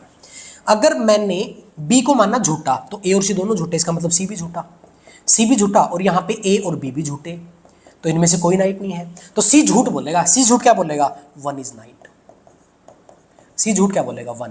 खत्म। ये देख लीजिए, ये दोनों रिजल्ट सेम आए हैं, तो सी बोलेगा 1 इज नाइट। इसका मतलब वो तीनों के तीनों क्या है, झूठे हैं,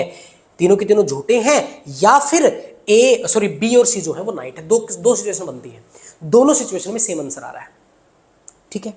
आगे चलते हैं, चलिए नेक्स्ट क्वेश्चन देखते हैं क्या है। Natasha and Lana have 2 identical box of tea, 2 box उनके पास है, डिब्बे हैं 2। We know that each tea bag was use to make 2 और 3 कप टी। देखिए उनके पास 2 डिब्बे हैं, इसमें भी उतने बैग हैं और इसमें भी उतने बैग हैं, बैग दोनों में सेम है, 10-10, 20-20 सब कितने होंगे, सेम है। अब एक बैग से 2 कप भी बन सकते हैं, 3 कप भी बन सकते हैं, एक बैग से 2 कप भी बन सकते हैं, 3 कप भी बन सकते हैं। ये है आपकी नताशा।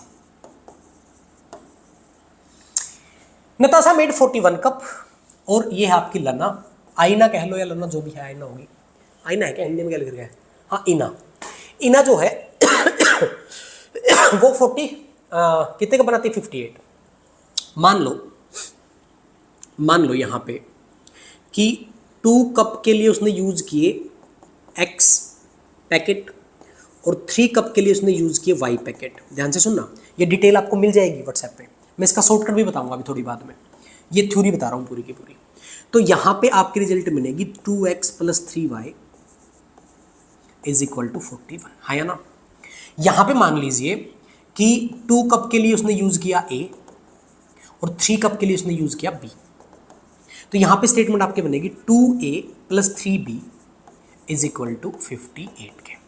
ये क्वेश्चन थोड़ा सा लेंथी था, ऐसे टेबल बना के आपको करना था। अब बाय पुट ये लिखता रहूंगा मैं, इफ x = 1, अगर मैं x को 1 पुट करता हूँ, ध्यान से पुट करके देखिएगा, x को 1 पुट करता हूँ तो ये 2 साइड जाएगा, तो यहाँ से y की वैल्यू बिल्कुल बिल्कुल बिल्कुल, बस आपको समझना है ये बात, पुट x = 1। अगर x को आप 1 पुट करेंगे यहाँ पे तो ये 2 बन जाएगा, 2 साइड जाके 39 और 3 से डिवाइड करोगे 13 आ जाएगा, then y = 13। Okay, total value is 14, हाँ या ना, ठीक है, टोटल वैल्यू 14 हो सकती है। अब पुट x = 2, सोच के देखो कि x को 2 पुट करें तो क्या होगा, 2 करेंगे तो 4 घटेगा, 37 3 से डिवाइड नहीं होता, 3 पुट करेंगे 6 घटेगा, 35 3 से डिवाइड नहीं करता, 4 पुट करेंगे 8 जाएगा, 33 बचेगा, 4 पुट कर सकते हैं। दूसरी बात ये भी समझ लीजिए, आपको 3 से डिवाइड करना है, जब x की वैल्यू आप पुट करेंगे उस साइड जाके माइनस होगी, डिवाइड किससे करना है, 3 से, 1 पे सेटिस्फाई हुई थी, 3 प्लस करिए उसमें 4 से सेटिस्फाई होगी, अब नेक्स्ट स्टेटमेंट 7 से सेटिस्फाई होगी, नेक्स्ट स्टेटमेंट 10 से सेटिस्फाई होगी, नेक्स्ट स्टेटमेंट 13 से सेटिस्फाई होगी, नेक्स्ट स्टेटमेंट 16 से सेटिस्फाई होगी, ऐसे सेटिस्फाई होगी स्टेटमेंट। अब y की वैल्यू आ जाएगी, y की वैल्यू निकाल लीजिए यहाँ से, 4 रखेंगे 8 11 आ जाएगी, यानी कि 15। यहाँ से y की वैल्यू निकालोगे, अरे समझ में आ रहा है ना, 7 2 14, 14 घटाओगे कितना बचेगा, 27, 27 को 3 से डिवाइड करोगे 9 आएगा, तो ये 16 आ जाएगा। अब 10 रखोगे 27 आ जाएगा, y का वैल्यू कितना आ जाएगा, 7। और ये टोटल क्या आ रहा है, ये टोटल बॉक्स आ रहे हैं कि उसमें बैग कितने हैं, ये तो 14 हो सकते हैं, 15 16 17, ये नंबर ऑफ बैग आ रहे हैं, कितने बैग हो सकते हैं, ठीक है। 13 रखोगे, 13 2 26, यहाँ पे कितना आ जाएगा, यहाँ पे 5 आ जाएगा, यानी कि 18 भी हो सकते हैं। 16 रखोगे तो y की वैल्यू कितनी आ जाएगी, ये 2 माइनस होने लग रहा है, 3 आ जाएगी, तो ये आपके 19 हो सकते हैं। और इसी तरह एक x की और वैल्यू रखिए, ब्लैक से रख देते हैं, दिखेगा क्या, ब्लैक से दिख जाएगा, आई होप, नहीं दिखेगा तो मैं ऊपर लिख देता हूँ यार, यहाँ लिखता हूँ साइड में, सुनिए कोई बात नहीं। x की वैल्यू अगर क्या रखेंगे, 17 रखेंगे, तो y की वैल्यू कितनी निकल के आएगी, 3 निकल के आएगी, और ये 20 हो जाएगा। अब x की वैल्यू से ज़्यादा रख नहीं सकते आप, x की वैल्यू से ज़्यादा रख नहीं सकते, क्योंकि x की वैल्यू आगे 20 बनेगी, 20 2 40, फिर बैग बनेगी ही नहीं, तो x की वैल्यू मैक्सिमम यहाँ तक जा सकती है, x y की वैल्यू। तो टोटल वैल्यू कितनी बनी आपके पास, 17 3 20, तो वैल्यू कहाँ से कहाँ तक जा सकती है, 14 से 20 तक जा सकती है। नंबर ऑफ बैग्स की वैल्यू पॉसिबल 14 से लेकर 20 तक है, यहाँ चेक कर लीजिए। अब यहाँ अगर आप a को 1 पुट करेंगे, a को अगर 1 पुट करेंगे तो 2 साइड जाके माइनस हो जाएगा, 56। क्या 56 3 से डिवाइड होता है, नहीं होता, 1 पुट नहीं कर सकते, 2 पुट करिए, 2 पुट करेंगे 4 माइनस होगा 54 होता है, तो b की वैल्यू कितनी आ जाएगी, 18 आ जाएगी। अब यहाँ पे दिख रहे हो कि यहाँ पे स्टार्ट ही 20 से हुआ, आगे बढ़ेंगे तो और भी ज़्यादा आएंगे, इन दोनों में नंबर कॉमन कौन है, 20, तो नंबर ऑफ बैग्स कितने थे, नंबर ऑफ बैग्स कितने थे, 20 थे। ये तो मैंने आपको पूरी कहानी सुना दी, कोई नहीं सुनाएगा, मैंने सुना दी।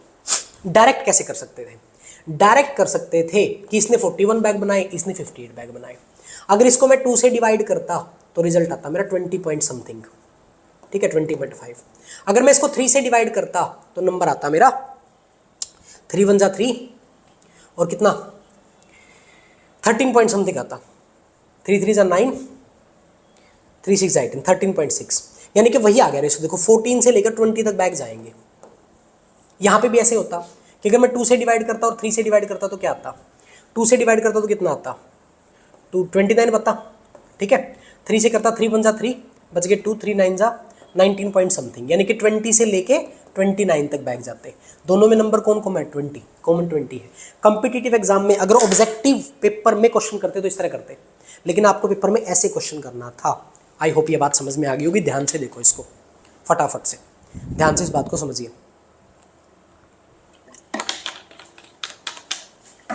ठीक है, आगे बढ़ते हैं भाई। वीडियो को दोबारा से देख सकते हैं आप, कोई दिक्कत नहीं है। 24 हो गए ना हमारे, 25 पे आ जाओ। 25 में एक चीज बता दूं मैं आपको, यहां पे ये वाला जो पोर्शन है ना, ये ब्लैक था, मैं कर देता हूं। ये वाला जो पोर्शन है ये ब्लैक था, ये वाला पोर्शन ब्लैक था, आपके पेपर में आपने देखा होगा।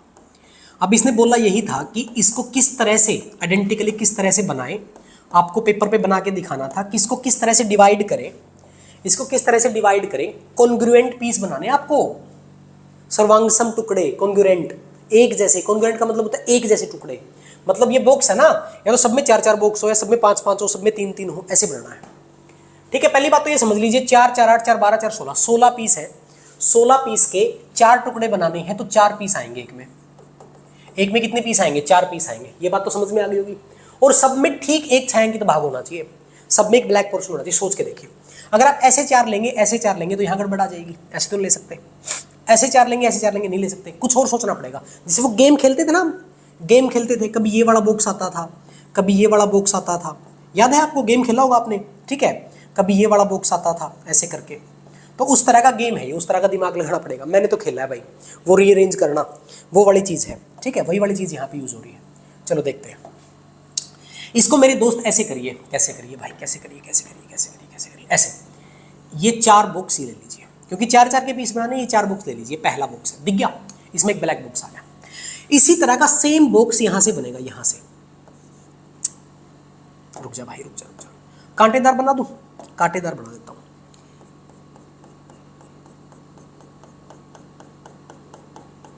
ये बॉक्स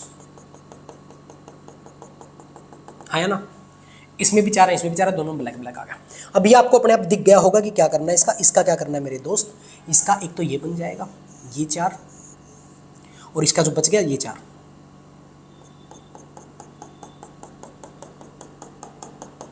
ये आपको कॉपी में बना के दिखाना था कि 4 हिस्से कौन से होंगे। एक ये होगा, एक ये होगा, एक ये होगा और एक ये होगा, ये 4 हिस्से बनेंगे।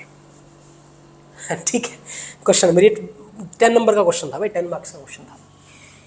ये बड़ा अच्छा क्वेश्चन है भाई। देखो पेपर का लेवल जो है काफी अच्छा था, सोचने की बातें काफी सारी थी। बोर तो नहीं हो गए ना आप लोग? चलो कोई नहीं। देखो ये गांव है ए, यहां पे 100 बच्चे रहते हैं, और ये गांव है बी जहां पे 50 बच्चे रहते हैं। अब आपको एक स्कूल बनाना है। क्या बनाना है? एक स्कूल, स्कूल बनाना है जो दोनों शेयर करेंगे, ठीक है। Where lining joining, where on the line joining, जहां पे लाइन ज्वाइन कर रही है।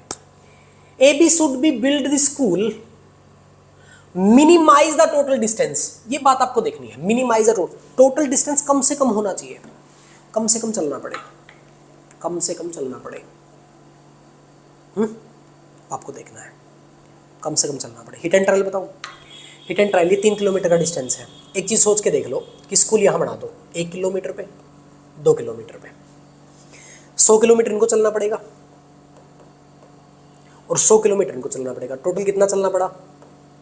टोटल कितना चलना पड़ा? 200 किलोमीटर चलना पड़ा। आप बोलोगे बिल्कुल सर, अगर मैं इसको खत्म कर दूं, अगर मैं इसको यहां बढ़ा दूं स्कूल को यहां, तो इनको चलना ही नहीं पड़ा, बस इनको चलना पड़ा 150 किलोमीटर। घट गया। तो स्कूल कहां बनेगा? वहां बनेगा, एक ही जगह जहां पे ज्यादा लोग रहते हैं वहीं पे स्कूल बनेगा। क्योंकि अगर स्कूल वहां बना दिया तो सिर्फ इन 50 लोगों को जाना है।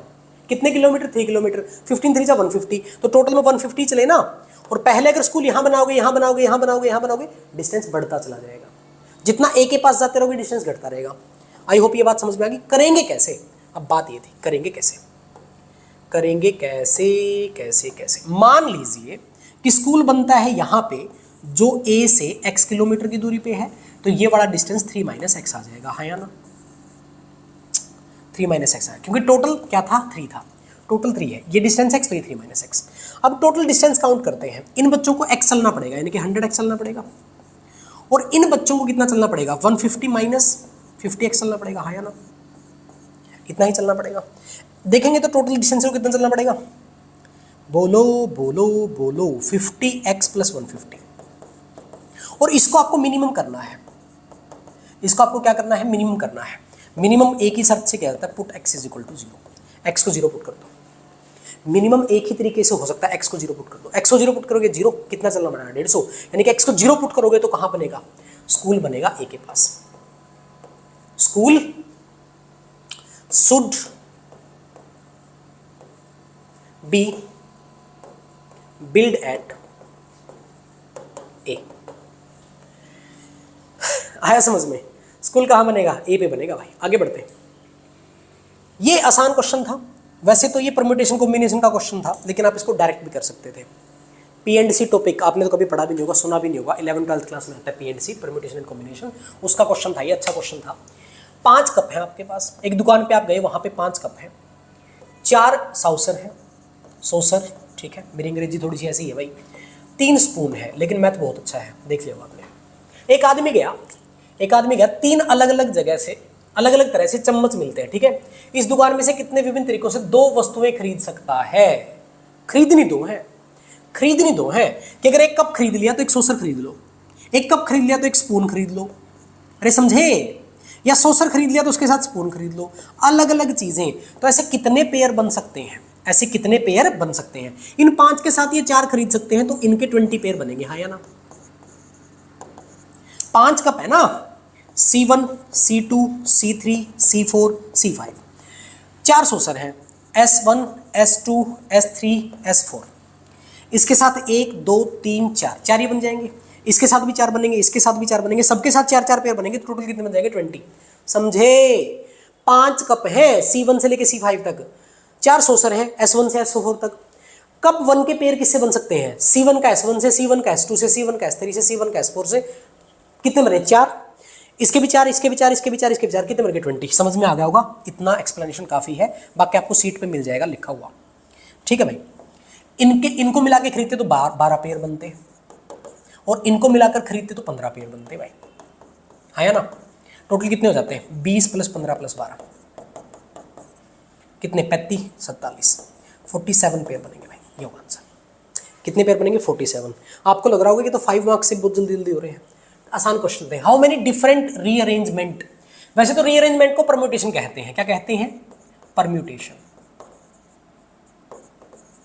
परम्यूटेशन का फॉर्मूला होता है जितने लेटर्स को आपको अरेंज करना हो, जैसे आपको 4 लेटर को अरेंज करना है तो 4 फैक्टोरियल, इसमें ए जो है रिपीट हो रहा है तो 2 फैक्टोरियल से डिवाइड कर दो, तो ये होगा आपका 24, ये आपका 2, आंसर आ जाएगा 12। आंसर कितना आ जाएगा? 12। लेकिन यहाँ पे अगर अप्लाई करेंगे, आपको लिख के दिखाना था, तो ABCA को, अगर इस ए को आगे रखें तो क्या क्या अरेंजमेंट बन सकती है? BCAC, ABC, CB।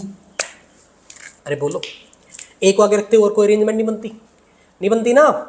अगर ए को आगे रखेंगे और कोई अरेंजमेंट नहीं बनती है, बनती होगी शायद, ये बन जाएगी। कितनी बनेगी? 5। एक और बनाओ, फिर एक और बनेगी, AABC, ACB, ACAB, ABAC और ABC, एक ये बन जाएगी ACBA। 6 ये बन गई, 6 और बन जाएंगी। कैसे? BCAA और CBAA। एक बन जाएगी BACA, एक बन जाएगी CABA, एक बन जाएगी आपकी CAAB और एक बन जाएगी BAAC। ये 12 आपकी अरेंजमेंट बनेगी। 12 अरेंजमेंट आते हैं, 12 बनेगी। फॉर्मूला होता है 4 फैक्टोरियल डिवाइड बाय 2 फैक्टोरियल, ये फॉर्मूला है। मैंने मेरे वाले चैनल पे पूरा का पूरा बता रखा है। लास्ट क्वेश्चन पे आगे भाई, 30 नंबर पे बोला है रेक्टेंगल कंसिस्ट 6 स्क्वायर, 1 2 3 4 5 6 स्क्वायर है। रेक्टेंगल है बाहर वाला, इसकी साइड अलग अलग है। Find the side of length of largest square, इसकी साइड आपको फाइंड आउट करनी है, ये आपको फाइंड आउट करना है, ठीक है। If the smallest one has 1, इसकी साइड 1 है, इसकी साइड मेरे भाई ने बताई है 1 है, ओके। इसकी साइड 1 है तो मैं शुरू करूंगा, ये दोनों स्क्वायर एक जैसे हैं। एक जैसे क्यों है? क्योंकि इनकी हाइट एक है। अगर ये एक जैसे हैं तो मैंने इसको x मान लिया, ये x हो गया, ये x हो गया, है ना? हो गया x, ओके। अब ये x है तो ये भी तो x होगा, ठीक है मेरे भाई, ये भी x होगा। अब इसके सामने अगर इसको मैं आगे बढ़ाता तो ये 2x होता, लेकिन उससे 1 कम है, तो ये वाली साइड जो होगी 2x - 1 होगी, यहां से यहां तक की। बस ये बात आपको समझनी है। तो ये भी 2x - 1 हो जाएगी, ठीक है भाई, समझे? क्योंकि पूरी तो 2x होती ना, ये 1 माइनस हो गया तो 2x - 1 होगी। अब यहां देखो, इसके हिसाब से चलो, ये आपकी क्या होती, x, लेकिन ये x से 1 ज़्यादा है, या फिर ऐसा बोल लो ये 2x माइनस 1 है। ये यहाँ तक कि अगर मैं साइड मिलाऊँ तो ये 2x माइनस 1 है, इसमें से 1 और माइनस कर दो, ये तो 2x माइनस 2 हो जाएगी, ये 2x माइनस 2 हो जाएगी, ये यहाँ से यहाँ तक की, ठीक है। 2x माइनस 2 होगी। अब ये और निकाल लो, ये दूसरे तरीके से निकालना, कैसे निकालोगे देखो, सोचो। 2x माइनस 2, ये x है तो ये x प्लस 1 हो जाएगी, और ये भी x प्लस 1 हो जाएगी। हाँ जी, होगी x प्लस 1। अब क्या करेंगे, अब क्या करेंगे, 2x माइनस 2, नहीं नहीं नहीं नहीं नहीं, ये साइड अलग रखेंगे, अभी इक्वेट आसान हो जाएगा। ये x प्लस 1 है, इसमें 1 प्लस करेंगे तो ये x प्लस 2 आ जाएगी। अब ये दोनों एक ही स्क्वायर की साइड है, ध्यान से देखिए, ये कैसे निकाल ली हमने, ये वाली साइड कैसे निकाल ली, ये 2x माइनस 1 थी, इसमें से 1 और माइनस कर दिया, 2x माइनस 2 आ गई। ये x प्लस 1 थी, इसमें 1 और प्लस कर दिया तो x प्लस 2 आ गई। इन दोनों को इक्वट कर दो, x plus 2 equal 2x minus 2 है, तो यहाँ से x की वैल्यू 1 निकल के आएगी 4, और x की वैल्यू इसमें पुट करोगे तो ये 4 2 जा 8 माइनस 1, यानी कि इसकी साइड जो है 7 है। खत्म, ये था आपका RIMC भाई। हवा बना रखा था टीचर्स ने, बहुत बड़ा हवा बना रखा था। पेपर अच्छा था, पेपर अच्छा था नो डाउट, लेकिन किया जा सकता था। मैं ये नहीं कहता कि 200 में से 200 मार्क्स आ जाते, नहीं, अच्छे मार्क्स लाए जा सकते थे, 100 के आसपास, 100 120 बच्चा लेके आ सकता था अगर उसने ठीक से तैयारी करी होती। बाकी जिस लेवल के क्वेश्चन पिछले पेपरों में थे उस लेवल के क्वेश्चन ये नहीं थे, ये हाई लेवल के क्वेश्चन थे। रीजनिंग, मैथमेटिकल रीजनिंग इसमें शामिल करी गई थी, लेकिन कुछ क्वेश्चन ऐसे थे, इस तरह के क्वेश्चन जिनमें दिमाग लगा के आंसर निकाले जा सकते, तो 100 120 स्कोर किया जा सकता था। कुछ क्वेश्चन बीच में थे, मैंने बीच में कोई क्वेश्चन तो नहीं छोड़ दिया है, एक सेकंड रुकिए, बीच में कोई क्वेश्चन छोड़ दिया। 28 हो गया, 27 हो गया, 26 हो गया, 25, 24, 23, 22, कोई क्वेश्चन तो नहीं छूट गया, मुझे ऐसा लग रहा है बीच में, यार मुझे लग रहा है एक क्वेश्चन छूट गया, एक क्वेश्चन छूट गया, मैं रुक जाऊँ। 27, 28, 29 छूट गया भाई, 29 बताऊंगा, 29 क्वेश्चन छूट गया भाई। ये क्वेश्चन तो बहुत आसान था, 29 नंबर क्वेश्चन आपका छूट गया। 29 नंबर था 2 की पावर 8 प्लस 1 और 2 की पावर 18 प्लस 1 के बीच में परफेक्ट क्यूब कितने हैं। परफेक्ट क्यूब कितने हैं। परफेक्ट क्यूब क्या होता है, क्यूब होता है जिसकी पावर 3 होती है। क्यूब क्या होता है, जिसकी पावर क्या होती है 3। ये 29 नंबर क्वेश्चन बीच में छूट गया था भाई, करवा देते हैं। अब इसमें क्यूब मैं बना सकता हूँ, इसमें क्यूब मुझे दिख रहा है, कुछ कैसे दिख रहा है, मैं इसको 2 की पावर 6 और उसकी पावर 3 लिख सकता हूँ प्लस 1, तो ये बनेगा आपका 64 की पावर 3 प्लस 1। इस बात से ये दिख रहा है कि यहाँ तक, इस नंबर तक 64 परफेक्ट क्यूब है। ये बात आपको समझ में आ रही है, यानी कि अगर 1 से शुरू करें, 1 से अगर शुरू करते तो 64 तक, ये 64 की पावर 3 है और उसमें प्लस 1 है, यानी कि कितने क्यूब है, 64 परफेक्ट क्यूब है। इसको सोल्व करना पड़ेगा क्योंकि इसमें 3 का मल्टीपल नहीं है। सोल्व कर लीजिए, 2 की पावर 8 हो जाएगी, 2 2 जा 4, 2 जा 8, 2 जा 16, 16 का स्क्वायर 256, 256 प्लस 1 तो ये होगा 257।